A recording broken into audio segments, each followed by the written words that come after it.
बच्चों हम लोग magnetic force on moving charge in uniform magnetic field discuss कर रहे हैं।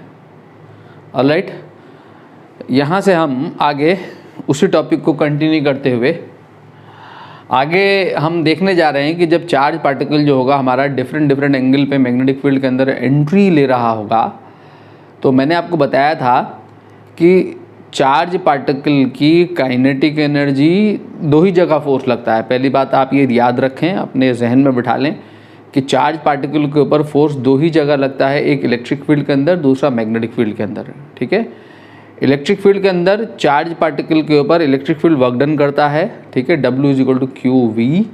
ये वर्क डन पार्टिकल में काइनेटिक एनर्जी की फॉर्म में अपीयर होता है। तो पार्टिकल की काइनेटिक एनर्जी को या स्पीड को हमने इंक्रीज़ करना हो या डिक्रीज़ करना हो तो हमें उसके लिए इलेक्ट्रिक फील्ड की ज़रूरत होती है, इलेक्ट्रिक फील्ड की आवश्यकता होती है। तो इलेक्ट्रिक फील्ड जो है वो पार्टिकल में एनर्जी को बढ़ाने और घटाने का काम जो है वो किसका है? इलेक्ट्रिक फील्ड का है। ठीक है, बट मैग्नेटिक फील्ड क्या करता है? मैग्नेटिक फील्ड चार्ज पार्टिकल को ओनली उसके पाथ से डेविएट करता है। क्लियर? क्योंकि work done by the magnetic force on charge particle always क्या होता है? ज़ीरो। जब वर्क डन ज़ीरो होगा तो काइनेटिक एनर्जी कांस्टेंट बनी रहेगी।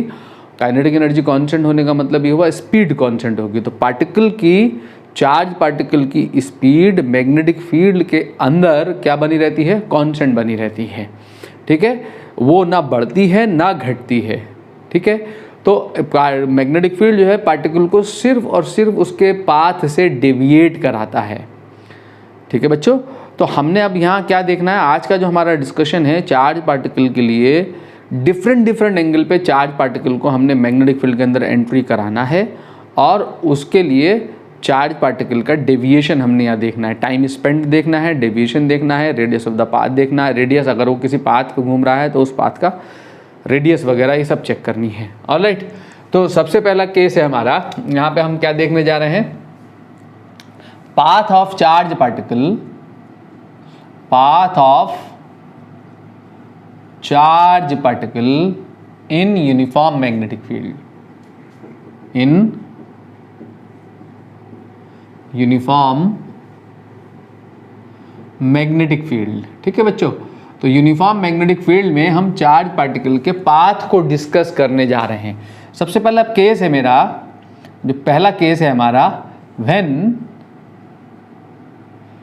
थीटा = 0 डिग्री और 180 डिग्री। अगर आप याद करें लास्ट लेक्चर में मैंने पढ़ाया है, क्या पढ़ाया है कि अगर चार्ज पार्टिकल किसी भी मैग्नेटिक फील्ड में, चार्ज पार्टिकल जब मैग्नेटिक फील्ड के अंदर v वेलोसिटी से मूव कर रहा होता है तो उसके ऊपर मैग्नेटिक फोर्स एक्ट करता है। और मैग्नेटिक फोर्स कितना होता है? उसका मैग्नीट्यूड कितना होता है? Fm = BQV sin थीटा या QVB sin थीटा, कुछ भी कह लें आप। ठीक है, BQV sin थीटा, जहाँ थीटा जो है वो किसके बीच में एंगल है? थीटा जो है वो चार्ज पार्टिकल के वेलोसिटी वेक्टर और मैग्नेटिक फील्ड के बीच का एंगल है। ठीक है, चार्ज पार्टिकल के वेलोसिटी वेक्टर और मैग्नेटिक फील्ड के बीच में अगर एंगल 0 डिग्री या 180 डिग्री है, 0 डिग्री और 180 का एंगल कब बनेगा? अगर हमारे पास, मान लिया सपोज यूनिफॉर्म मैग्नेटिक फील्ड की बात कर रहा हूँ, तो यूनिफॉर्म मैग्नेटिक फील्ड को रिप्रेजेंट करने का तरीका क्या है बच्चों? Uniform magnetic field parallel and equi space lines uniform magnetic field को रिप्रेजेंट करती हैं। अगर एक चार्ज पार्टिकल, ये कोई चार्ज पार्टिकल है जिसका चार्ज Q है और मास M है, ठीक है, चार्ज Q है और मास M है, अलोंग द मैग्नेटिक फील्ड अगर एंट्री करता है v वेलोसिटी से, तो मैग्नेटिक फील्ड के अलोंग अगर एंट्री करेगा तो ये मैग्नेटिक फील्ड है, तो यहाँ पे एंगल जो होगा, यहाँ पे जो एंगल है मैग्नेटिक फील्ड और वेलोसिटी वेक्टर के बीच का जो एंगल है वो कितना है? 0 डिग्री।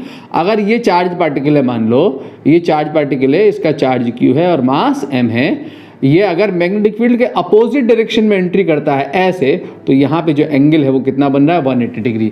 तो हमने क्या पढ़ा था फोर्स? हमने पढ़ा था BQV sin थीटा। तो FM जो है वो क्या होता है? BQV या QVB sin थीटा, कुछ भी लिख सकते हैं, BQV sin थीटा। ठीक है, तो आपने क्या हो गया? FM = क्या आ गया? FM = QVB। FMQ से याद रखें, FMQVB, ये फॉर्मूला आपको याद हो गया। ठीक है, Fm = QVB sin थीटा ये है। तो अब इफ थीटा = 0 डिग्री या 180 डिग्री है तो साइन 0 क्या होगा? 0। साइन 180 भी क्या होगा? 0। तो Fm जो होगा वो 0 होगा। When theta is equal to 0 degree और 180 डिग्री। 0 और 180 डिग्री के एंगल पे चार्ज पार्टिकल जब मैग्नेटिक फील्ड में एंट्री कर रहा होगा, मूव कर रहा होगा, तो in this situation charge particle के ऊपर मैग्नेटिक फील्ड कोई फोर्स एग्जर्ट नहीं करेगा। ठीक है, फोर्स एग्जर्ट ना होने का क्या मतलब? फोर्स एग्जर्ट ना होने का मतलब ये हुआ कि एक्सेलरेशन 0, फोर्स 0 मीन्स एक्सेलरेशन 0, और एक्सेलरेशन 0 का मतलब, फोर्स 0 का मतलब इटसेल्फ जो है वो क्या है? Uniform motion. Uniform motion, Newton first law. ठीक है, कि पार्टिकल क्या कि मोशन की स्टेट को चेंज करने के लिए क्या एक्ट होना ज़रूरी है, उसके ऊपर फोर्स एक्ट करना ज़रूरी है। अगर पार्टिकल पे फोर्स एक्ट नहीं कर रहा है तो उसका स्टेट ऑफ मोशन चेंज नहीं होगा। उसकी वेलोसिटी, स्टेट ऑफ मोशन कब चेंज होती है? जब पार्टिकल की वेलोसिटी में चेंज आता है।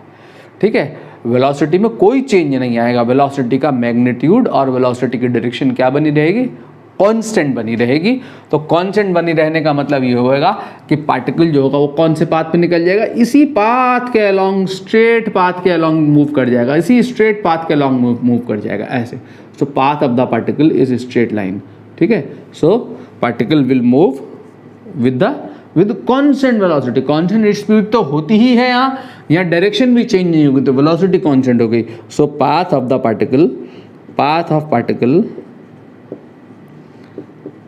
पार्टिकल, यूनिफॉर्म मोशन का मतलब straight line path with constant speed. Path of particle will be straight line. ठीक है, path of particle will be straight line. ठीक है, तो जब particle theta equal to 0 degree और 180 डिग्री से मैग्नेटिक फील्ड के एंगल पे, मैग्नेटिक फील्ड से 0 और 180 के डिग्री के एंगल पे एंटर करेगा, तो पार्टिकल का पाथ जो होगा वो क्या होगा? स्ट्रेट लाइन पाथ होगा बच्चों। ठीक है, नाउ केस टू देखें यहाँ। केस 2, इसको मैं मिटा के यहीं पे केस करूँ क्योंकि केस 2 में हमारा डिस्कशन बहुत लंबा होना है हमारा। When theta is equal to 90 degree. ठीक है, तो F M is equal to क्या होता है? Q V B sine theta. तो F M is equal to Q V B sine 90, और साइन 90 जो है वो कितना होता है? 1। तो force on the charge particle जो है वो कितना आएगा बच्चों? F M is equal to Q V B. कैसा फोर्स होगा ये? मैक्सिमम फोर्स होगा। किसके बीच का एंगल है थीटा? चार्ज पार्टिकल की वेलोसिटी और मैग्नेटिक फील्ड के बीच में एंगल है। मान लिया, सपोज मैंने मान लिया कि जो मैग्नेटिक फील्ड है वो यहाँ इस डायरेक्शन में है, मैग्नेटिक फील्ड इस डायरेक्शन में, सपोज मैंने ये अज्यूम कर लिया। ठीक है, गोले के अंदर क्रॉस लगाने का क्या मतलब है? क्रॉस का मतलब होता है मैग्नेटिक फील्ड की डायरेक्शन को रिप्रेजेंट करता है। याद रखना, 2 यहाँ पे हम डायरेक्शंस यूज करेंगे बहुत ज़्यादा। गोले के अंदर क्रॉस, इसका मतलब ये हुआ परपेंडिकुलर टू द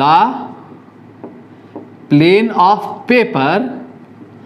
यहाँ पे बोर्ड है, आपके पास पेपर है, तो perpendicular to the plane of the paper and in inward direction. गोले के अंदर जो क्रॉस है वो कौन सी डायरेक्शन को बताता है? Perpendicular to the plane of the paper and inward direction. Magnetic field की इनवर्ड डायरेक्शन को बताता है, यानी मैग्नेटिक फील्ड ऐसे एक्ट कर रही है यहाँ बोर्ड के परपेंडिकुलर और इनवर्ड डायरेक्शन में। ठीक है, और अगर हम गोले के अंदर डॉट लगाएंगे बच्चों, ये गोले के अंदर अगर हमने डॉट लगाया होगा, ये गोले के अंदर डॉट लगाया होगा, तो डॉट हमें क्या बताएगा? डॉट हमें बताएगा बच्चों perpendicular to the plane of paper, perpendicular to the plane of paper and in outward direction. ठीक है, पेपर के प्लेन के परपेंडिकुलर और कहाँ? आउटवर्ड डायरेक्शन में। क्लियर? तो गोले के अंदर क्रॉस आउटवर्ड इनवर्ड डायरेक्शन को बताएगा और डॉट कहाँ बताएगा? आउटवर्ड डायरेक्शन को, perpendicular to the plane of the paper and in outward direction. Clear? तो मान लिया कि ये मैग्नेटिक फील्ड एग्जिस्ट कर रही है, सपोज ये मैग्नेटिक फील्ड एग्जिस्ट कर रही है। ठीक है, यहाँ इस बोर्ड में मैग्नेटिक फील्ड है perpendicular to the plane of the paper and in inward direction. ठीक, एक चार्ज पार्टिकल जिसका चार्ज q है और मास m है, मैग्नेटिक फील्ड के अंदर v वेलोसिटी से ऐसे एंट्री करता है। तो मैग्नेटिक फील्ड कहाँ है, मैग्नेटिक फील्ड कहाँ है बच्चों, ये चार्ज पार्टिकल, इसका चार्ज q है, मास m है। मैग्नेटिक फील्ड कहाँ है, मैग्नेटिक फील्ड इनवर्ड है। अगर मैं यहाँ क्रॉस दिखा दूँ तो ऐसे मैग्नेटिक फील्ड एग्जिस्ट कर रही है। सपोज ये मैग्नेटिक फील्ड की दिशा है, यूनिफॉर्म मैग्नेटिक फील्ड को रिप्रेजेंट कर रहे हैं हम ऐसे, ये मैग्नेटिक फील्ड है। तो एक चार्ज पार्टिकल या मैग्नेटिक फील्ड में v वेलोसिटी से एंट्री करता है। मान लो सपोज ये मेरा मैग्नेटिक फील्ड है, ठीक है। अगर ये मैग्नेटिक फील्ड है और चार्ज पार्टिकल v वेलोसिटी से एंट्री किया तो क्या होगा, क्या होगा, इसके ऊपर फोर्स एक्ट करेगा। क्या एक्ट करेगा, फोर्स। कितना फोर्स एक्ट करेगा, Fm is equal to QVB। अगर आप इस फोर्स की डायरेक्शन को निकालना चाहते हैं तो डायरेक्शन कहाँ होगी, डायरेक्शन मैंने बताया था राइट हैंड पाम रूल आप लगा सकते हैं। राइट हैंड पाम रूल के लिए आपको क्या करना है, अगर चार्ज पार्टिकल Q है, पॉजिटिव चार्ज पार्टिकल है, या मैंने पॉजिटिव चार्ज पार्टिकल लिया है, तो वेलोसिटी की डायरेक्शन में आप किसको रखेंगे, चार्ज पार्टिकल की वेलोसिटी की डायरेक्शन में किसको रखेंगे, थंब को। मैग्नेटिक फील्ड की डायरेक्शन में किसको रखेंगे, फिंगर्स को।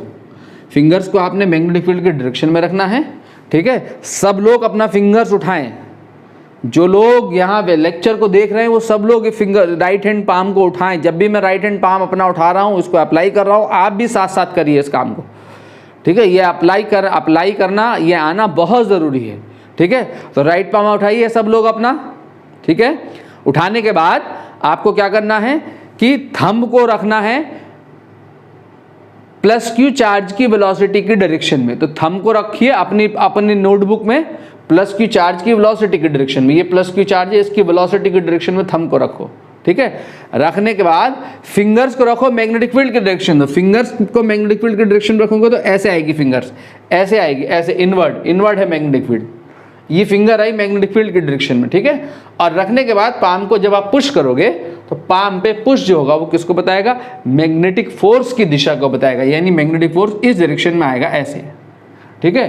तो जिस प्लेन में, क्योंकि Fm इज इक्वल टू मैंने बताया था Q into V cross B, तो जिस प्लेन में V और B होते हैं, V यहाँ है मेरी उंगलियों के अलॉन्ग, B यहाँ है उंगलियों के अलॉन्ग मैग्नेटिक फील्ड, V यहाँ है थंब के अलॉन्ग, तो इस प्लेन में है मेरी हथेली में है V और B मेरी हथेली में है, तो फोर्स कहाँ होगा, इसके परपेंडिकुलर V क्रॉस B, ठीक है। V क्रॉस B करोगे तो ऐसे आएगा V क्रॉस B इधर, V क्रॉस B इधर। और right hand palm rule cross product को ही देता है, याद रखना। फ्लेमिंग लेफ्ट हैंड रूल हो या फ्लेमिंग राइट हैंड रूल हो या राइट हैंड पाम रूल हो, ये सब क्रॉस प्रोडक्ट की डायरेक्शन को देते हैं, ठीक है। तो वेलोसिटी की डायरेक्शन में रखेंगे थंब को, यानी पहले वाला वेक्टर A क्रॉस B, पहले वाले वेक्टर की डायरेक्शन में रखना है थंब को, क्रॉस B की तरफ को रखना है फिंगर्स को, ठीक है। पाम पे पुश जो होगा वो A क्रॉस B की डायरेक्शन को देगा। पूरे फिजिक्स में कहीं भी लगा सकते हैं, क्लियर। तो V की डायरेक्शन में रखा वेलोसिटी को, मैग्नेटिक फील्ड की डायरेक्शन में रखा फिंगर्स को, पाम को पुश कर दिया। जब पाम को पुश करोगे तो आपको क्रॉस प्रोडक्ट की डायरेक्शन यानी मैग्नेटिक फोर्स की डायरेक्शन मिलेगी। तो मैग्नेटिक फोर्स जो है वो आपका क्या आ जाएगा, इस डायरेक्शन में चला आएगा। ये आपका मैग्नेटिक फोर्स चला आया, ये आपका मैग्नेटिक फोर्स है Fm, ये आपका चार्ज पार्टिकल है, ये वेलोसिटी है, ये मैग्नेटिक फोर्स है, ठीक है। तो पार्टिकल की वेलोसिटी और फोर्स के बीच का एंगल कितना है, 90 डिग्री। डिस्प्लेसमेंट भी इसी डायरेक्शन में होगा, तो फोर्स और डिस्प्लेसमेंट के बीच का एंगल 90 डिग्री है। तो वर्क डन क्या होगा, work done by this force क्या होगा, ऑलवेज 0, ठीक है। ये फोर्स जब ये पार्टिकल मूव करेगा तो ये फोर्स ऐसे एक्ट करेगा ये फोर्स कि इस फोर्स के लिए वर्क डन हमेशा 0 बना रहेगा। मींस पार्टिकल के डिस्प्लेसमेंट और फोर्स के बीच का एंगल ऑलवेज 90 डिग्री बना रहेगा। और ऐसा कब होता है, ऐसा तब होता है जब पार्टिकल सर्कुलर पाथ पे मूव कर रहा होता है। अगर पार्टिकल का पाथ सर्कुलर है तो सेंट्रीपिटल फोर्स F और पार्टिकल का डिस्प्लेसमेंट जो कि वेलोसिटी की डायरेक्शन में होगा। जब पार्टिकल यहाँ है तो डिस्प्लेसमेंट यहाँ है, तो डिस्प्लेसमेंट और फोर्स के बीच का एंगल 90 डिग्री है। जब पार्टिकल यहाँ है तो सेंट्रीपिटल फोर्स हमेशा टुवर्ड्स द सेंटर एक्ट करता है, डिस्प्लेसमेंट यहाँ है, ठीक है, जहाँ वेलोसिटी है, ठीक है। ये फोर्स हो गया, ये वेलोसिटी हो गई, यही डिस्प्लेसमेंट हो गया। फोर्स और डिस्प्लेसमेंट के बीच का एंगल कितना हो गया, 90 डिग्री। तो ये यहाँ पर है तो फोर्स इधर होगा, ठीक है, फोर्स इधर होगा और ये वेलोसिटी होगी, ठीक। तो जब भी work done by the force 0 है, ठीक है, ऑन एनी पार्टिकल, तो इसका मतलब पार्टिकल का पाथ जो होगा वो कैसा होगा, सर्कुलर होगा। पार्टिकल का पाथ कैसा होगा, सर्कुलर होगा। और वो फोर्स जिसके लिए वर्क डन 0 है, वो फोर्स कौन से फोर्स का काम कर रहा होगा, सेंट्रीपिटल फोर्स का काम कर रहा होगा। ठीक है, इसका मतलब ये फोर्स जो होगा इस चार्ज पार्टिकल को ऐसे सर्कुलर पाथ पे डेविएट करा देगा। पाथ ऑफ द पार्टिकल जो होगा वो कैसा होगा, सर्कुलर, सर्कल जैसा बना लें। पाथ ऑफ द पार्टिकल जो होगा वो कैसा होगा, सर्कुलर। समझ रहे मेरी बात को, ये पाथ ऑफ द पार्टिकल कैसा होगा, हेंस पाथ ऑफ पार्टिकल जो होगा वो क्या होगा, path of particle, path of particle कैसा होगा, will be circular. Circular path होगा। जब भी चार्ज पार्टिकल मैग्नेटिक फील्ड से 90 डिग्री के एंगल पे एंट्री करेगा, जब भी चार्ज पार्टिकल मैग्नेटिक फील्ड से, चार्ज पार्टिकल का वेलोसिटी वेक्टर मैग्नेटिक फील्ड से 90 डिग्री के एंगल बनाते हुए एंट्री करेगा, तो उसका पाथ जो होगा मैग्नेटिक फील्ड के अंदर ऑलवेज कैसा होगा, सर्कुलर होगा। वो सर्कुलर पाथ पे डेविएट कर जाएगा। ठीक है, सर्कुलर पाथ पे डेविएट कर जाएगा। और सर्कल पे कौन मूव कराता है, सेंट्रीपिटल फोर्स। यहाँ कौन मूव करा रहा है, ये एफएम मूव करा रहा है सर्कुलर पाथ पे। ये एफएम जो होगा, जो कि कितना है, बी क्यू वी है, जो FM is equal to B Q V या क्यू वी बी। ये जो फोर्स होगा, ये फोर्स कहाँ एक्ट कर रहा है, करेगा always towards the centre along radius. ये फोर्स, मैग्नेटिक फोर्स, ये फोर्स कहाँ एक्ट करेगा ऑलवेज, जब पार्टिकल सर्कल पे घूम रहा होगा, तो ये फोर्स ऑलवेज इस सर्कुलर पाथ के सेंटर की तरफ को और अलोंग रेडियस एक्ट कर रहा होगा। यानी ये फोर्स जो है वो कौन सा फोर्स है मेरा, सेंट्रीपिटल फोर्स है। यही फोर्स ही सेंट्रीपिटल फोर्स प्रोवाइड कर रहा है। तो बच्चों ये क्या है, हमारा सेंट्रीपिटल फोर्स है। ठीक, तो इससे हम क्या निकाल सकते हैं, इस सर्कुलर पाथ का रेडियस निकाल सकते हैं, radius of circular path, radius of circular path. अगर मुझे सर्कुलर पाथ का रेडियस निकालना हो तो ये बी क्यू वी या क्यू वी बी जो है वो क्या है मेरा, ये सेंट्रीपिटल फोर्स है। तो इसको किससे इक्वेट करा दूं, M V square upon R से, जहां आर क्या है, इस सर्कुलर पाथ का रेडियस, वी क्या है, इस पार्टिकल की speed on this circular path, M क्या है, mass of the particle, Q charge, V velocity, B magnetic field. तो क्या क्या कैंसिल हो गया, एक वी से एक वी कैंसिल हो गया। तो आर इज इक्वल टू जो है यहाँ पे क्या आएगा, M V upon B Q. R is equal to M V upon B Q. ये आपका क्या चले आया, radius, radius of circular path निकल आया। ठीक है, अब यहां से इस रेडियस को आप क्या लिख सकते हो, इसको बाद में देखता हूं क्या लिख सकते हो। दूसरा देखें, अगर हम यहां से टाइम पीरियड, टाइम पीरियड अगर हम निकालें तो टाइम पीरियड क्या होता है, time taken to complete one revolution. एक पूरा चक्कर लगाने में जो टाइम लगेगा वो टाइम जो है क्या कहलाता है, टाइम पीरियड कहलाता है। चार्ज पार्टिकल का क्या कांस्टेंट है, इस वेलोसिटी की डायरेक्शन चेंज हो रही है बच्चों, इस वेलोसिटी के मैग्नीट्यूड में कोई चेंज नहीं आ रहा। मैग्नेटिक फील्ड चार्ज पार्टिकल के ऊपर जो फोर्स लगाता है वो फोर्स के लिए वर्क डन 0 है।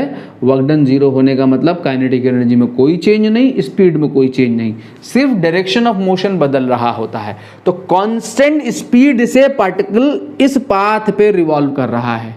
ठीक है, कांस्टेंट स्पीड से घूम रहा है। तो कांस्टेंट स्पीड से कितनी डिस्टेंस कवर करने में लगा, time is the time period. एक कंप्लीट रोटेशन, एक कंप्लीट रोटेशन में कितना डिस्टेंस ट्रेवल करेगा, 2 पाई आर। तो टाइम पीरियड जिसको कैपिटल टी से डिनोट करते हैं, is equal to time is equal to distance upon speed 2 pi R upon V. Particle की स्पीड अगर वी है तो ई हो गया टाइम पीरियड। इसको यहाँ से अगर देखें आप तो यहाँ से जो रेडियस है वो किसके प्रोपोर्शनल है, वी के प्रोपोर्शनल है, स्पीड के प्रोपोर्शनल है। ठीक है, यहाँ पे अगर आप यहाँ पे आर रख देंगे तो टाइम पीरियड क्या आएगा, 2 pi M upon V into M V upon B Q. Cancel हो गया ये दोनों, तो T is equal to 2 pi M upon B Q. यहाँ से अगर आप ध्यान दें, बहुत इंपॉर्टेंट बात है, ये जो टाइम पीरियड है ये क्या है, इंडिपेंडेंट ऑफ वी है। इंडिपेंडेंट ऑफ v का क्या मतलब, इंडिपेंडेंट ऑफ v का मतलब ये हुआ किस पे डिपेंड कर रहा है टाइम पीरियड, चार्ज पार्टिकल के मास के ऊपर और चार्ज के ऊपर। मीनिंग टू से अगर दो प्रोटॉन है तो दोनों का मास सेम, दोनों का चार्ज सेम, दो प्रोटॉन एक ही मैग्नेटिक फील्ड के अंदर अलग अलग स्पीड से एंट्री करते हैं, अलग अलग स्पीड से एंट्री करते हैं, तो दोनों का सर्कुलर पाथ का रेडियस अलग अलग होगा।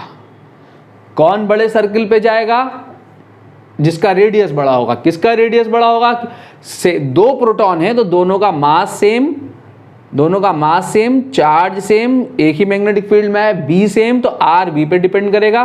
तो जिसकी ज्यादा स्पीड होगी वो ज्यादा बड़े सर्किल पे जाएगा, ज्यादा बड़े रेडियस पे जाएगा, ठीक है। But time taken to complete, यहां पे टाइम v से इंडिपेंडेंट है। Time taken to complete one revolution for both the proton क्या बना रहेगा, सेम।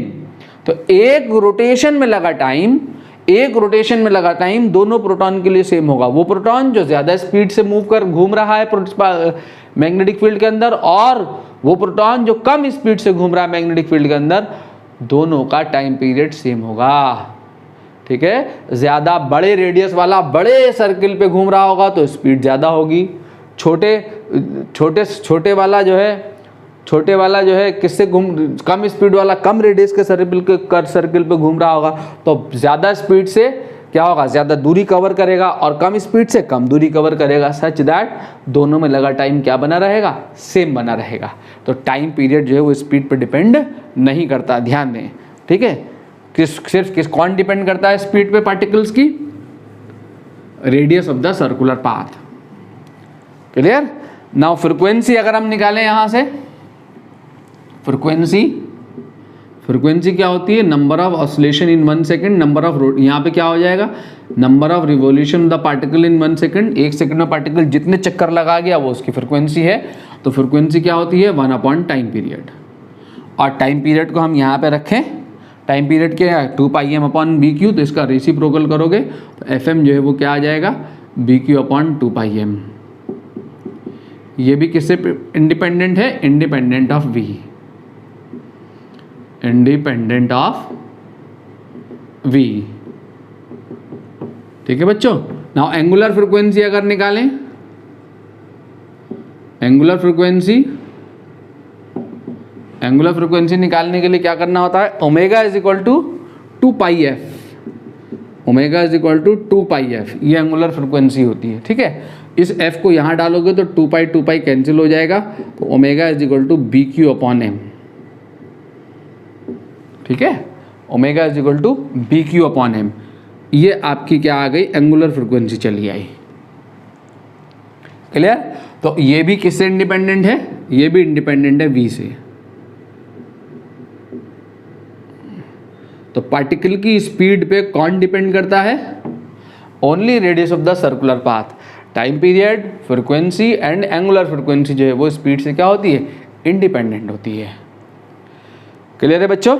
आगे बढ़ते हैं इसी डिस्कशन में। क्या है फर्स्ट पॉइंट, हमने क्या निकाला, हमने निकाला R is equal to mv upon BQ, ये निकाला। नाउ सिंस जरा देखें तो सही, P is equal to linear momentum क्या होगा, mv अपॉन BQ होगा, sorry linear momentum P is equal to क्या होगा, mv होगा, ठीक है। और क्या होगा, लीनियर मोमेंटम और काइनेटिक एनर्जी में रिलेशन देखें तो लीनियर मोमेंटम और काइनेटिक एनर्जी में जो रिलेशन है, लीनियर मोमेंटम कितना होता है, √2km, ये आप जानते हैं।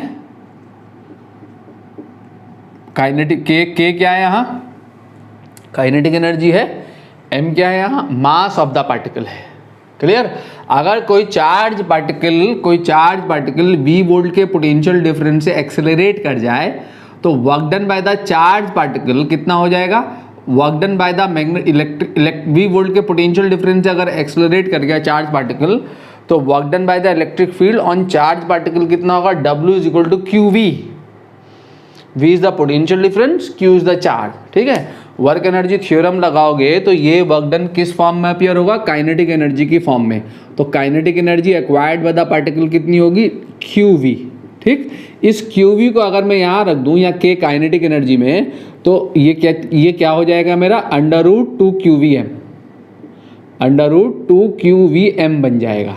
ठीक है, तो मेरे पास ये रेडियस का फॉर्मूला क्या होगा जरा देखें ध्यान से, mv/bq is equal to p/bq, और p को क्या लिख सकते हो काइनेटिक एनर्जी के टर्म में √2km/bq, और k को क्या लिख सकते हो, अगर चार्ज पार्टिकल v वोल्ट के पोटेंशियल डिफरेंस से एक्सेलरेट कर रहा है तो kinetic energy acquired by the charge particle होगी qvm/bq। ठीक है, ये बात आप याद रखेंगे, ये बात आप याद रखेंगे। तो आपको न्यूमेरिकल करने के लिए इन सब फॉर्मूले की ज़रूरत पड़ेगी। ये कब पड़ेगी, जब आपको चार्ज पार्टिकल का चार्ज दिया हो और मास दिया हो और स्पीड दी हो। चार्ज पार्टिकल की जब आप इसको स्पीड दी है तो रेडियस निकालने के लिए ये ज़रूरत पड़ जाएगी, मोमेंटम दिया हुआ है तो ये ज़रूरत पड़ जाएगी, चार्ज पार्टिकल की काइनेटिक एनर्जी दी हुई है तो आप ये फार्मूला लगाएंगे, और अगर कहे कि चार्ज पार्टिकल v वोल्ट के पोटेंशियल डिफरेंस से एक्सेलरेट कर रहा है तो ये फार्मूला लगाएंगे आप radius of the circular path निकालने के लिए यूनिफॉर्म मैग्नेटिक फील्ड के अंदर। एक चीज़ की ज़रूरत और पड़ेगी, अगर ये हमारे पास प्रोटॉन है तो आप ये डेटा याद रखेंगे। प्रोटॉन जनरली 3 पार्टिकल के लिए रेडियस निकलवाता है, proton, deuteron and alpha particle. इनके रेडियस का रेशियो भी निकलवाता है, ठीक है, कंपेयर भी करवाता है रेडियस को आपस में। तो अगर प्रोटॉन पे चार्ज हम QP ले लें और मास इसका MP ले लें सपोज, ठीक है, तो ये प्रोटॉन है आपका, तो दूसरा पार्टिकल आपका आ गया ड्यूट्रॉन। ड्यूट्रॉन जो है वो क्या होगा, इस पे चार्ज वही होता है, ठीक है, आइसोटोप 1s2 हाइड्रोजन का आइसोटोप है, ठीक है, तो इस पे चार्ज उतना ही होता है ड्यूट्रॉन पे जितना कि प्रोटॉन पे। तो प्रोटॉन का चार्ज ड्यूट्रॉन का चार्ज किसके बराबर, प्रोटॉन के चार्ज के बराबर, बट ड्यूट्रॉन का जो मास है वो कितना होगा, 2 times of mass of proton. याद रखेंगे इस बात को, ठीक है, कंपैरिजन करने के लिए इन सब चीज़ों की ज़रूरत पड़ेगी। तीसरा होगा आपके पास alpha particle. Alpha particle helium nucleus होता है, आप जानते हैं, हीलियम का न्यूक्लियस, ठीक है, तो हीलियम का न्यूक्लियस, तो जब हीलियम का न्यूक्लियस है तो अल्फा पार्टिकल पे जो चार्ज होगा, जब अल्फा पार्टिकल हीलियम से 2 इलेक्ट्रॉन बाहर निकल जाएं तो अल्फा पार्टिकल बन जाता है हीलियम न्यूक्लियस। तो Q अल्फा जो है वो कितना होगा, 2 times of charge of proton. Alpha particle पे चार्ज प्रोटॉन के चार्ज का 2 टाइम्स होगा, और अल्फा पार्टिकल का जो मास होगा वो आपको लेना है 4 times of mass of proton. ठीक है, ये आपको याद हो जाए, न्यूमेरिकल में हमें ज़रूरत पड़ने वाली है। क्लियर बच्चों। सेकंड पॉइंट है मेरा, सेकंड पॉइंट देखें जरा ध्यान से, क्या है सेकंड पॉइंट। सेकंड पॉइंट है हमारा कि R is directly proportional to V while T, F and omega. आप जानते हैं T time period, F frequency and omega are independent of V, are independent of V। ठीक है, ये बात आप ध्यान रखेंगे, बहुत इंपॉर्टेंट पॉइंट है ये भी आगे इस डिस्कशन को कंटिन्यू करने के लिए। तीसरा जो पॉइंट है हमारा वो है plane of the circular path. जब चार्ज पार्टिकल मैग्नेटिक फील्ड से 90 डिग्री के एंगल पे एंट्री कर रहा है, उसी डिस्कशन को हम कंटिन्यू कर रहे हैं। तो जब चार्ज पार्टिकल मैग्नेटिक फील्ड से, मैग्नेटिक फील्ड के अंदर 90 डिग्री के एंगल पे एंट्री करेगा तो उसका पाथ सर्कुलर होगा। उस सर्कुलर पाथ का जो प्लेन है, plane of circular path, plane of circular path, ये पॉइंट आपको सर्कुलर पाथ को ट्रेस करने में हेल्प करेगा। Plane of circular path is always perpendicular to the magnetic field, is always perpendicular to the magnetic field. Charge particle, ठीक है, जब magnetic field के अंदर 90 डिग्री के एंगल पे एंट्री करेगा तो उसका जो सर्कुलर पाथ है, उसका प्लेन ऑलवेज परपेंडिकुलर होगा मैग्नेटिक फील्ड के। मीनिंग टू से, अगर मैग्नेटिक फील्ड z डायरेक्शन में है और पार्टिकल x एक्सिस के अलॉन्ग या y एक्सिस के अलॉन्ग एंट्री कर रहा है, तो उसका प्लेन जो होगा, plane of the circular path जो होगा वो कौन सा होगा, XY प्लेन होगा, XY प्लेन में घूमेगा। ठीक है, अगर मैग्नेटिक फील्ड ऐसे इनवर्ड है, इस डायरेक्शन में है, perpendicular to the plane of the board and inward direction, तो प्लेन ऑफ द सर्कल कहाँ होगा, इस प्लेन के अंदर रिवॉल्व करेगा, इसके परपेंडिकुलर। अगर मैग्नेटिक फील्ड इस दिशा में है तो इस दिशा के परपेंडिकुलर प्लेन कौन है, ये है मेरी हथेली। ठीक है, तो जब चार्ज पार्टिकल एंट्री करेगा, ऐसे एंट्री करे या ऐसे एंट्री करे या ऐसे एंट्री करे, सब 90 डिग्री का एंगल है। इस प्लेन में कहीं भी एंट्री करा, चार्ज पार्टिकल मेरी हथेली में कहीं भी एंट्री करा, ये मैग्नेटिक फील्ड की दिशा है। कैसे एंट्री करा, ऐसे करे या ऐसे करे या ऐसे करे या ऐसे करे, तो मैग्नेटिक फील्ड से 90 डिग्री का एंगल बनाएगा। तो उसका पाथ जो होगा वो उसका प्लेन जो होगा वो कहाँ होगा, perpendicular to this magnetic field. Perpendicular this magnetic field का मतलब इस प्लेन में घूमेगा, इसी प्लेन में। मेरी हथेली परपेंडिकुलर है इस प्लेन के, तो इस प्लेन में घूमेगा, इधर ऐसे घूमे या ऐसे घूमे। ऐसे और ऐसे कैसे घूमेगा वो आपको राइट हैंड पाम रूल लगा के चेक करना होगा। ठीक है, ऐसे घूमे पार्टिकल या ऐसे घूमे।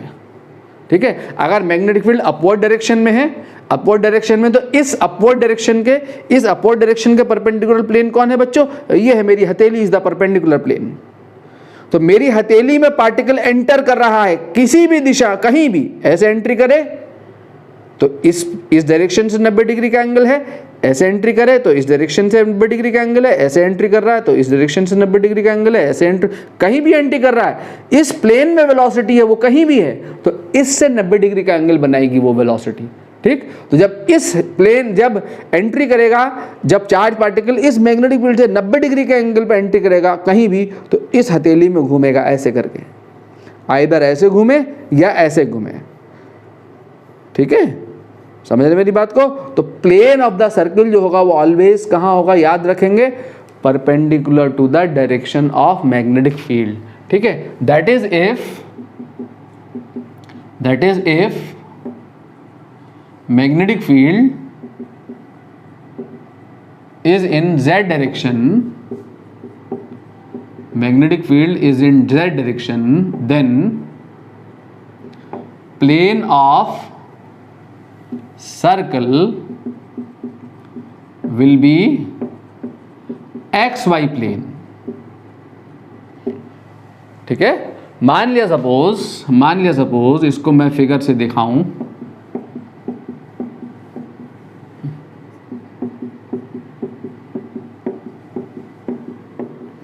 ये मैं क्या प्लॉट कर रहा हूं, मैग्नेटिक फील्ड प्लॉट कर रहा हूं। कहां पर है magnetic field, perpendicular to the plane of the board and in inward direction.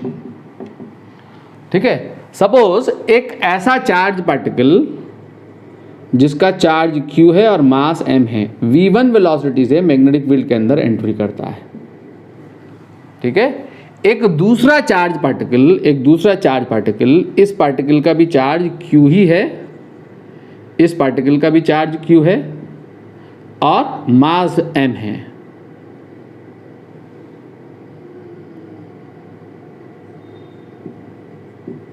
इसका भी चार्ज q है और मास भी m है। ये किससे एंट्री करता है, ये v2 वेलोसिटी से मैग्नेटिक फील्ड के अंदर एंट्री करता है। ठीक है बच्चों, तो क्या होगा, इसके ऊपर फोर्स अगर मैं निकालूं तो फोर्स कहाँ होगा, वेलोसिटी की डायरेक्शन में रखा मैंने थंब को, मैंने बड़ा एरो दिखाया है। बड़े एरो का मतलब इस चार्ज, दोनों पार्टिकल सेम है, दोनों का charge same, mass same, but इसकी वेलोसिटी ज़्यादा है। ज़्यादा बड़ा एरो प्लॉट करने का मतलब इसकी वेलोसिटी ज़्यादा है, इसकी वेलोसिटी कम है। तो वेलोसिटी मीन्स इस वेलोसिटी का मैग्नीट्यूड की बात कर रहा हूँ मैं। ये ज़्यादा स्पीड से एंट्री करता है, यहाँ पे एक कम स्पीड से एंट्री करता है। ठीक है, इसकी स्पीड ज़्यादा है, इसकी स्पीड कम है। तो फोर्स अगर मैं देखूं कहाँ होगा, वेलोसिटी की डायरेक्शन में रखूंगा थंब को। सब लोग अपना हाथ उठाएं, हाथ उठाने के बाद राइट हैंड पाम रूल लगाएं। इसको लगाना सीखना फ़र्ज है। ठीक है, इसलिए ध्यान से बच्चों सब लोग अपने हाथ उठाएं और राइट हैंड पाम रूल लगाएं मेरे साथ। वेलोसिटी की डायरेक्शन में रखेंगे थंब को, रखा थंब को, और मैग्नेटिक फील्ड के डायरेक्शन में रखेंगे फिंगर्स को। तो मैग्नेटिक फील्ड के डायरेक्शन में फिंगर को रखा, रखने के बाद पाम को हम पुश करेंगे। जब पाम को पुश करेंगे तो इधर मिलेगा मुझे फोर्स, इधर। और ये फोर्स मैंने क्या बताया अभी ये फोर्स कौन सा फोर्स है, सेंट्रीपिटल फोर्स है। ये फोर्स कौन सा फोर्स है, सेंट्रीपिटल फोर्स है, जो कि पार्टिकल को कहाँ लेके जाएगा, सर्कुलर पाथ पे लेके जाएगा। यहाँ भी वेलोसिटी की डायरेक्शन में रखूंगा थंब को, मैग्नेटिक फील्ड की डायरेक्शन में रखूंगा फिंगर को, और पाम को पुश कर दूंगा। जब पुश करूंगा फोर्स इधर मिलेगा। ठीक है, ये फोर्स कहाँ लेके जाएगा, कहाँ लेके जाएगा? सर्कुलर पाथ पे। और ये फोर्स कौन सा फोर्स है? सेंट्रीपिटल फोर्स है। इसका मतलब इस सर्किल का सेंटर इधर है, इस सर्किल का सेंटर भी इधर है, तो सर्कुलर पाथ कहाँ होगा? सर्कुलर पाथ कैसे ट्रेस होगा? ऐसे ट्रेस होगा। सर्कुलर पाथ यहाँ भी ऐसे ट्रेस होगा, इसी डायरेक्शन में। अब अगर मैं देखूँ यहाँ तो V2 बड़ा है V1 से, जब V2 बड़ा है V1 से तो R2 बड़ा होगा R1 से। अभी बताया मैंने, R is directly proportional to V, अभी प्रूफ किया है हमने, ठीक। बट T2 और T1 यहाँ पे क्या होंगे? सेम। F2 और F1 भी क्या होंगे? सेम। ω2 एंड ω1 भी क्या होंगे? सेम होंगे, बिकॉज चार्ज पार्टिकल दोनों क्या है? सिमिलर चार्ज पार्टिकल है, स्पीड अलग अलग है। तो कौन सा वाला बड़े रेडियस पे जाएगा? जिसकी स्पीड ज्यादा है। तो बड़े रेडियस पे ये वाला पार्टिकल बड़े रेडियस पे जाएगा, ये छोटे रेडियस पे जाएगा, ठीक है। छोटे रेडियस का मतलब ज्यादा कर्वेचर होगा, ये बड़े रेडियस पे जाएगा, इसका रेडियस बड़ा होगा, ठीक है। ये छोटा सर्किल लेगा। क्लियर है बच्चों? नेक्स्ट पॉइंट देखें यहां से।